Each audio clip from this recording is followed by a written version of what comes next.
bagong mensahe doon ay parating si commander sa kanila.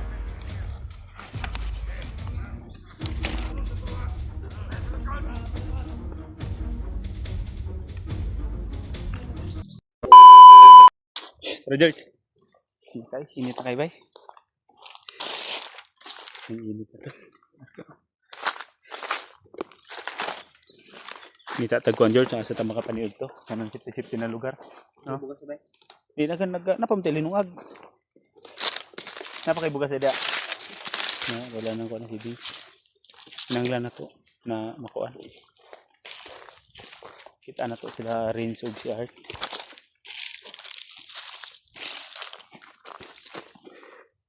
Okay, tara.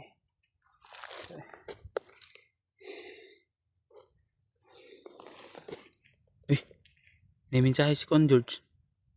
Yo, ako sang ikuan ha, dali. Yun tol, may mensahe po na biglang sumabak ito kasi may signal. May mensahe tol na biglang nakapasok sa phone ko na si Renz, nagbigay siya ng location.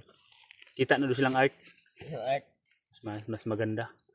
Nagkasama sila ni Pare Art at Tol Renz. So, nagbigay siya ng location. So, ganito na lang George. Sikapin natin. Makakain tayo ngayon. Imusta? Napaka-biskit ya? Napaka-biskit? Ano? Napaka-biskit ya. Timusta gamay pahuman. Kuan. Makakila bugas rin. Lerto lang ta. Masid-masid George. Ay pag paano kung meron mo? Kasi ko biskit.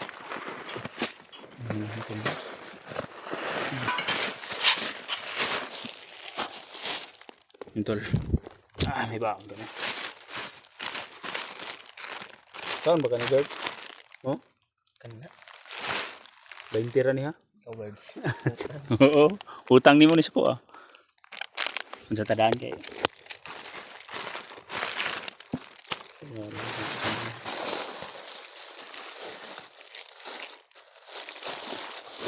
Balon tayo tol. Ito na ko anon kay amoy ipaabot na kuan si Renz dito ta padulong. Nararamdaman na ko. Ha?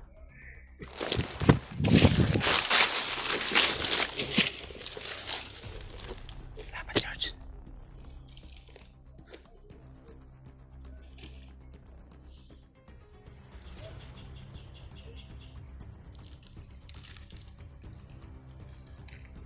Bahala na may kalaban, tago muna tayo.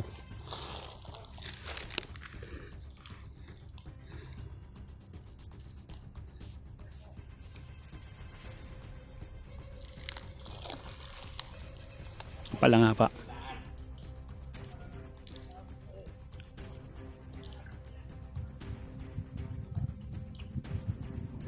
Patrolya sila tol. Ano na so patrolya sila.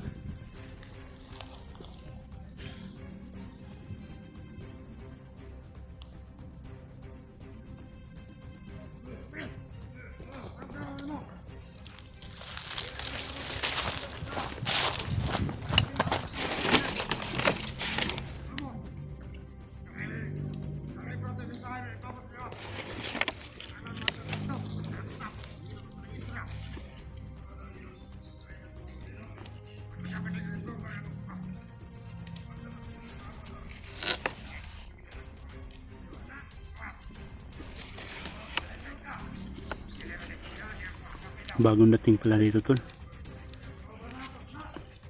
May bagong mensahe doon ay parating si commander sa kanila.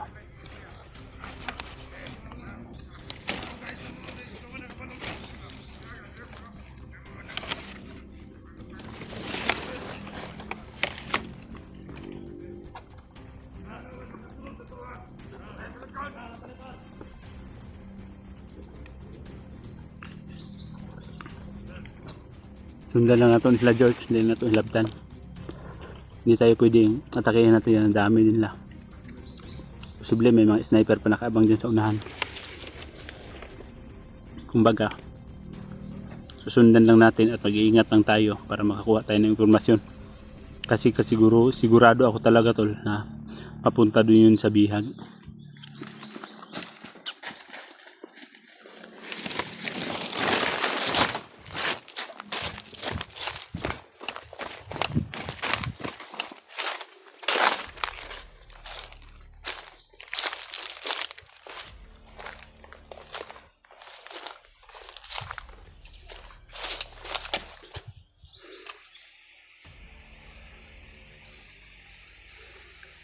Bakit sila pataas tol?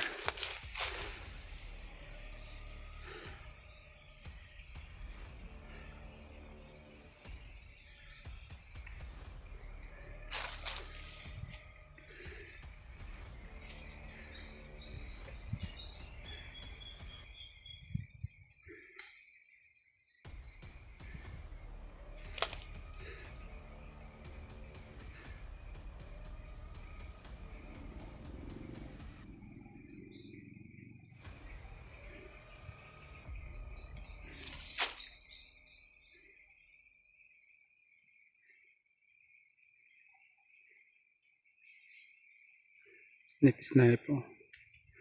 Yung sniper tol. Nila sa hulihan. Tingin-tingin pa. So gawin natin dito tol. Susundan lang natin sila at mag-iingat tayo na hindi tayo nila mahalata. Dahil alam ko tol na yung pupuntahan nila papunta talaga dun sa bihag to. So, kung sakali ma-confirm natin tol kung saan talaga yung kampo nila. So tsaka natin babalikan yung location na ibinigay nila Pare Art at Tol Reels para mas mabuti tol na buo at kanipirsa para mailigtas natin si Tatsuki. Hindi yun basta-basta na makalaban.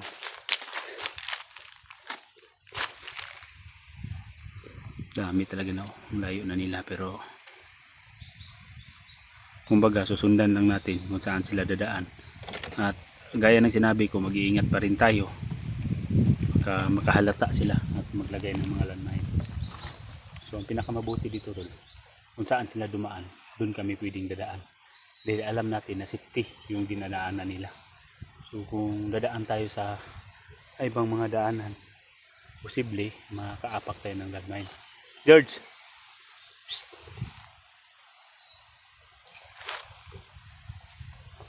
Bato na to gawin natin ngayon.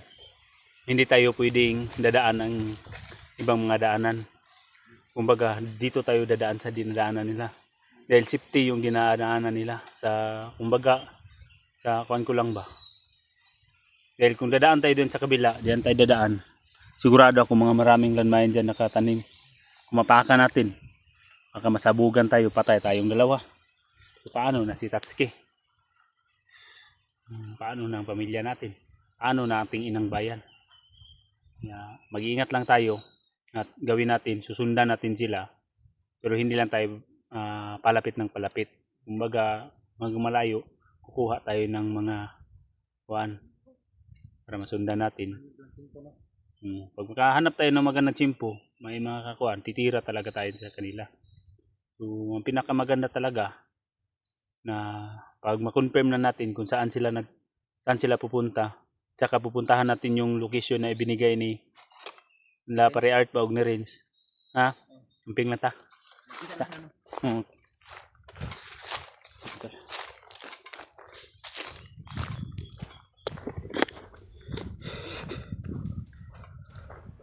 Dito lang tayo dadaan. So baybayin natin to tol kung saan sila dumadaan. So ito yung baybayin natin kung saan yung dinadaanan nila dahil alam natin na itong nadaanan ay ito yung safety. So ayo pagtakag tuno ba ni George basig na yung mga kuan na ba ito yung safety. Yung mga tinatabunan hindi natin yan pwedeng aapakan may mga landmine nakalagay dyan.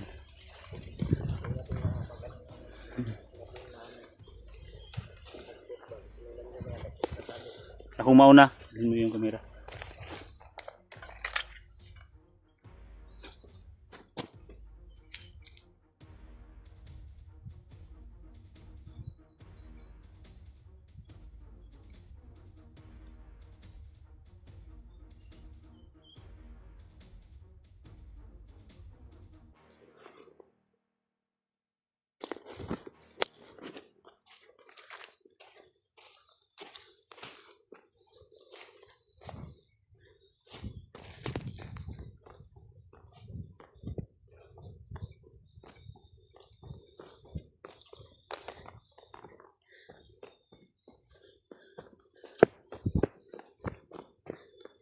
Ito eh.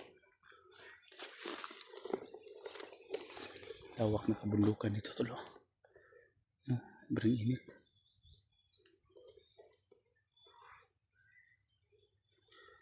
Bang Jojo nakuha sa bukid eh.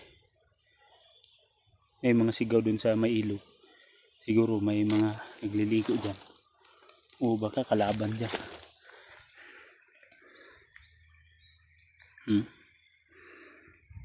Sayang kayo mga lubibay. Sobrang dami ng mga niyog dito tol. O mga buko. Pero yung iba, inaabandona na. Dahil yung nanirahan talaga na dito, yung mga bandido at armadong grupo na sila na po yung tol ang humahawak sa kabundukan.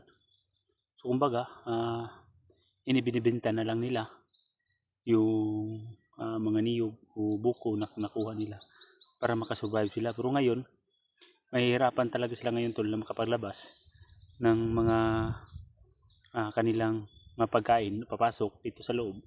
Dahil yung mga otoridad, yung mga kaibigan natin na mga pulis at saka army at higpit talaga ang pagbabantay sa daanan para hindi basta-basta makapasok yung mga pagkain o supply nila. So hinaharang. So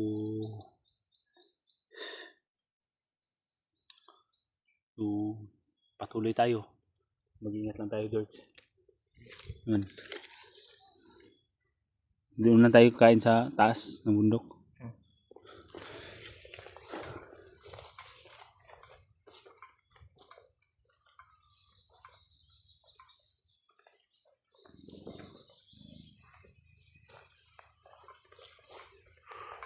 Ang apak nila tulo.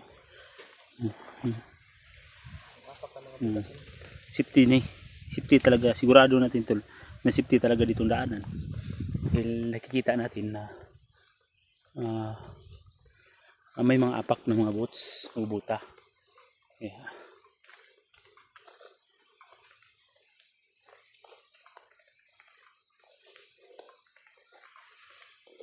Umpo pala doon sa kabila. Hello. Medyo malayo lang, hindi masyado na malinaw yung camera natin. Pero sa sobrang layo. Pero kung malapit-lapit lang yan tol, madali lang natin makikita. Saka na lang tol, kung ilang araw maka-revive tayo ng drone. So makadali na makita natin yung kalaban. Kung saan sila naglulungga. Kung drone yung ginagamit natin. Maganda talaga yung drone na gagamitin. Dahil malayo pa lang makikita natin yung kalaban. So maging alerto lang tayo. Dahil maalam natin may posible na nakaharang dyan. No? Yun ang pinakamaganda. Camping lang kita. Nagsinabi ko, hindi natin pwedeng don't confiance anymore dyan. Because the area is critical. So yun ang pinaghuhugutan natin. So may mamarinig man tayo ng mga motor dito. So sa kabilang bundok yun, posible mga tauhan nila at naghahatid ng konsumo o supply. Pero may posibilidad kung hindi naharang. So may mga mamayan din doon sa kabilang bundok na makadaan pa dahil may mga government na natin, mga uniform na nakaharang dyan. So nakadaan. O posible may safety ding lugar dito na support na lang tayo. Nakapasok pala tayong motor dito tulo. Posible may daanan siguro sa itaas nito.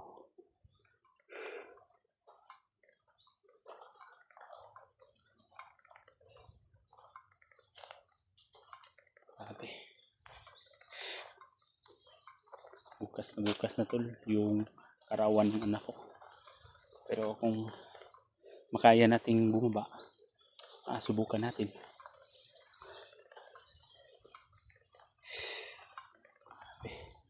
Taas ng init. Pero apple pack naman tayo tol dahil marami tayong tubig dala dito. Alala ko lang dito na critical talaga yung buhay ni Baritatski kapag hindi natin mailigtas sa lalong madaling panahon. Alala ko lang tol, baka mangyari ulit yung nangyari isa to sa, kumbaga to, isa to sa iniisip ko na baka hindi hypnotize ba. Ang ginuunan ako rin George, basig ang mga bandido diri ba, basig nagyapoy connection nila yawa nila kuan, basig ipariha gyapon nila ni bay. Muna akong kabalakan diri, pinalala ko dito tol, baka ang mangyari sa akin nangyari kay Kuya Bads, baka mangyari kay Tatsuki na nanghingi silang nga ransom para ransom yung kapalit tira bigas, kagaya sa akin noon ba, yung ako nabihag na nanghingi sila ng kapalit para sa kalayaan. So yun ang iniisip ko, kung mangyari yan, ano na, saan tayo hanap ng pera? Yun ang pinakamahirap ba na iniisip ko pag yun ang mangyari, manghingi ng ransom o kapalit na pera o bigas. So purdoy pa ako ngayon tol, iniisip ko nga karawan bukas ng anak ko, saan tayo hanap ng pangastos o pagkain. Yun gaya ang tinawag ng ate mo na sa akin na taon daw, birthday daw sa bata ugma. Anak ko, kung may mautangan tayo dyan, mangutang lang muna tayo. Pero kung pwede lang sana tol, kung hindi lang yun magwa 1 year old, kung sa akin lang, walang problema kahit birthday ko, okay lang sa akin na wala akong handa. Ang importante malusog lang ako at natulungan ko rin ang ating mamamayan. Yun lang importante sa akin. Pero mas importante talaga na nag-iisang taon ba, kawawa din kung hindi natin hindi lang akyat tayo sa taas, hindi tayo pwedeng padalos-dalos. Ikaw na dito, advance lang tayo pwedeng padalos-dalos, dahil kung padalos-dalos tayo dito, so may posibleng may mangyaring masama sa atin. Simple.